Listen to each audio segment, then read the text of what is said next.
we're gonna take a trip to London and meet a rapper named Young Dizz, who just got released from prison for doing this.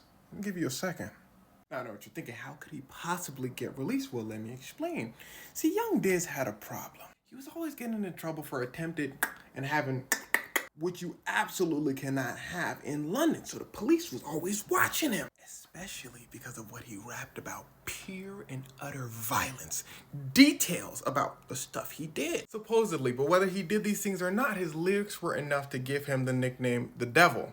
Think about that for a second. Not run down Billy or chase him down Ted, just straight up the Devil. This man really walked in the studio and said, 2 of my songs got taken down because CJ's mom kept crying. Tell her I don't care that her son's not there anymore. I don't care that he had his whole life ahead of him. I laughed when I saw the pictures of her at the funeral. Now, the Devil nickname is probably not that surprising, right? Well, let me tell you something even more surprising. The BBC was doing a segment on gospel drill music. Drill musicians trying to turn their life around. He shows up, pulls up to church, posted like this. They went to one of his friends. They said, what you think about your boy going to church? His boy said, since when is it so wrong for somebody to change their life around? The interviewer said, you know what they call him? His boy said, yeah, it's a little ironic that his nickname is Satan. He be terrorizing the neighborhood. What are we talking about? The interviewer said, Young Dizz going to church. His boy said, what? Oh, yeah. And well, Young Dizz was welcome. There was a little extra security because folks were still wearing their shishis because, you know, they in the trenches. But other than that, everything went smoothly, including the gospel drill performance. So here's where it starts to get wicked. Police get a report.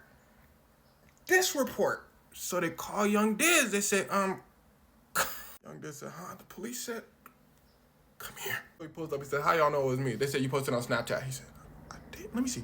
That's my username. Yeah, okay. They said, and your voice, stupid. They take his phone and they play the whole video. And Young Dizz recorded everything he did. So how it went was Young Dizz and a couple of his mates went over and they took some person of the age 16. They had some problems with him, so they made him take everything off and proceeded to put the pause on him, basically embarrassing him for Snapchat. Young Dizz then takes boiling hot water and threatens on the dude. Now, this is classified as more than just assault. They took somebody against their will, so it classifies as this.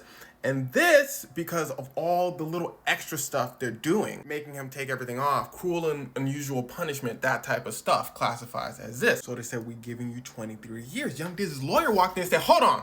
They showed him the video. The lawyer said, 23 years, that's not fair. But he was released after only 5 because UK jails were getting overcrowded, so they decided to release a bunch of people. Now, I know it sounds bad that they released him, but it makes a little bit of sense, because what he did was terrible. But even though what he did classifies for these words, it barely makes the threshold. I guess the courts figured, okay, he threatened someone, put the pause on them, filmed them. It's a little bit obvious that they slapped these charges on because he was on the police's list. Like you see in America happening to famous rappers that the police are locking up. The same thing was happening to drill rappers in the UK. I don't know if it's still happening now. That being said, even though rappers are being targeted, I think it's really interesting that nobody, including myself, is really saying anything about it. Why? Because the title's like this. Because what Lil Durk is in for, boy, what you wanted to say? If they give you 40, God bless. But again, the courts decided in his case specifically, 5 years was enough time for what he did. And how he behaved in prison plays a huge factor in all this. As you can see outside, he seemed like he was trying to change his life around.